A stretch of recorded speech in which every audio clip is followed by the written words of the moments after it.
Как улучшить систему обязательного медицинского страхования? Этот вопрос участники круглого стола обсудили на площадке Общественной палаты. Системе 25 лет, и развивается она динамично. Появился институт деятельности страховых представителей, созданы контакт-центры. Однако жалоб на работу со стороны граждан немало. К тому же жители все чаще предпочитают частные медицинские организации государственным. При этом на содержание страховых компаний уходят огромные средства. В правительстве России всерьез задумывались даже о ликвидации страхования, ведь можно финансировать лечебные учреждения напрямую из бюджета.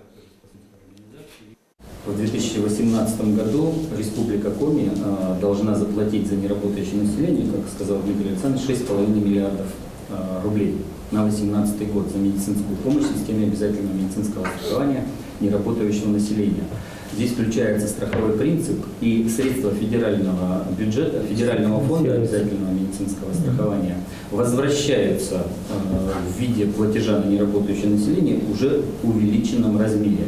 То есть субвенция федерального фонда на неработающее население возвращается в Республику Коми не в размере уже 6,5 миллиарда, а в размере 9 миллиардов 700 миллионов рублей. То есть практически в 1,5 раза больше. Любопытно, что часть из этой категории с доходами и неплохими. В России самозанятых от 15 до 20 миллионов человек. Пока после законодательного урегулирования по всей стране удалось вывести из тени только 1400 человек.